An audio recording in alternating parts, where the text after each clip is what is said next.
बिस्मिल्लाहिर्रहमानिर्रहीम रब्बिश्रह ली सदरी वयस्सिर ली अमरी वहलुल उक़दतम मिन लिसानी यफ़क़हू क़ौली आमीन सुम्मा आमीन। अस्सलामु अलैकुम वरहमतुल्लाहि वबरकातुहू। Last time we were discussing urea cycle and in this connection today's lecture is regarding urea cycle disorders. तो हम इसे सीक्वेंस में इस डायग्राम के थ्रू डिस्कस कर लेते हैं। देखिए यूरिया साइकिल में 5 इम्पॉर्टेंट रिएक्शंस हैं, 5 ही एंजाइम्स हैं और 5 ही डिसऑर्डर्स हैं। ठीक है, हम इन्हें वन बाय वन डिस्कस करते हैं। The first one is the first enzyme of urea cycle, which is also its rate limiting enzyme catalyzing its rate limiting reaction, is carbamoyl phosphate synthetase 1. इस carbamoyl phosphate synthetase 1 में defect की वजह से जो condition develop होगी वो कहलाएगी hyper अमोनीमिया type 1। ठीक है, और इस एंजाइम के डिफेक्टिव होने की वजह से कार्बामोइल फॉस्फेट की सिंथेसिस नहीं हो सकेगी, जिसकी वजह से अमोनियम आयन की कंसंट्रेशन इंक्रीज हो जाएगी। We know that ammonia is toxic to the brain, और जितनी इसकी एक्सेस कंसंट्रेशन होगी सारे अल्फा कीटोग्लूटारेट के साथ ये कंबाइन होकर ग्लूटामेट बनाएगा, और ग्लूटामेट अमोनिया के साथ कंबाइन होकर ग्लूटामीन में कन्वर्ट हो जाएगा। We know that alpha ketoglutarate is an intermediate of TCA cycle. जब अल्फा कीटोग्लूटारेट की कंसंट्रेशन कम हो जाएगी तो फिर टीसीए साइकिल भी लेस हो जाएगा, जिसकी वजह से एनर्जी की प्रोडक्शन भी कम हो जाएगी। ठीक है, इस कंडीशन में एपिसोडिक वॉमिटिंग्स हो सकती हैं एंड साइकोमोटर रिटार्डेशन भी ऑब्जर्व किया गया है। Second condition is hyperammonemia type 2. This is due to the defect in the second enzyme of urea cycle, which is called ornithine transcarbamylase. ये क्या रिएक्शन कैटलाइज कर रहा था? कार्बामोइल फॉस्फेट से कार्बामोइल ग्रुप ऑर्निथीन पर ट्रांसफर करके citrulline की formation कर रहा था। अगर ये एंजाइम डिफेक्टिव हो जाएगा तो फिर ये रिएक्शन स्टॉप हो जाएगा। इस रिएक्शन के स्टॉप हो जाने की वजह से कार्बामोइल फॉस्फेट सिट्रुलिन में कन्वर्ट नहीं हो सकेगा।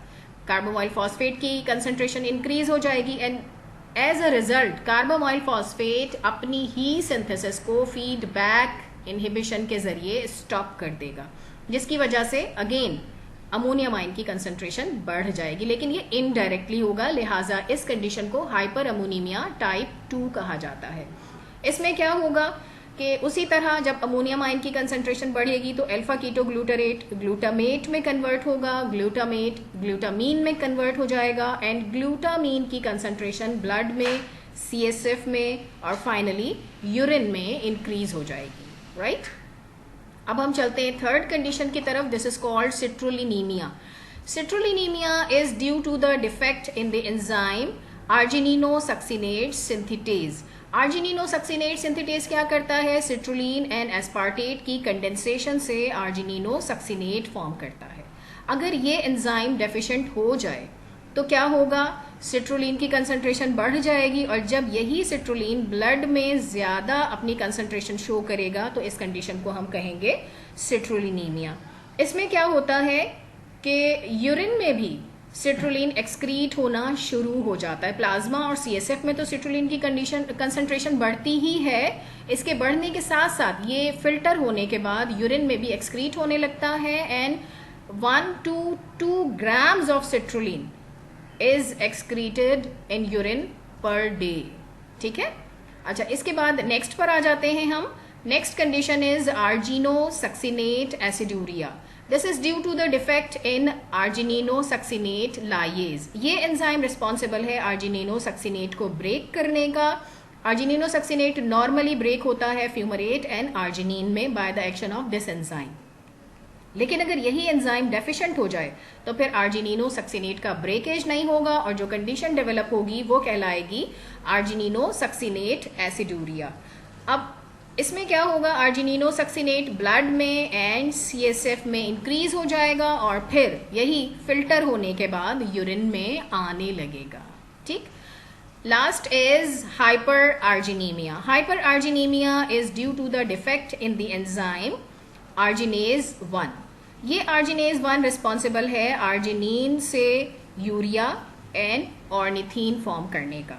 तो अगर आर्जिनेज 1 डिफेक्टिव हो जाएगा तो आर्जिनिन की कंसंट्रेशन बढ़ जाएगी, आर्जिनिन की स्प्लिटिंग नहीं हो सकेगी, यूरिया की फॉर्मेशन नहीं हो सकेगी, आर्जिनिन की कंसंट्रेशन बढ़ जाएगी और कंसंट्रेशन बढ़ने से जो कंडीशन डेवलप होगी, दिस इज कॉल्ड हाइपर आर्जिनीमिया।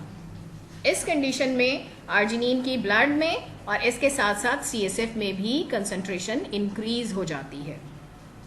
इसके अलावा एक स्पेशल टाइप का सिंड्रोम है जो यूरिया साइकिल के डिसऑर्डर के तौर पर डिस्कस किया जाता है। This is called HHH syndrome. This is represented as hyper ammonemia, hyper ornithinemia and homocitrullinuria. This is due to the deficiency of ornithine transporter 1 gene. ये जीन डिफेक्टिव हो जाता है और ऑर्निथिन का transport through mitochondrial membrane stop हो जाता है। So this is all about urea cycle disorders. Next time इंशाल्लाह नेक्स्ट टॉपिक के साथ मिलेंगे। टिल देन अल्लाह हाफिज। अस्सलामु अलैकुम वरहमतुल्लाहि वबरकातुहू।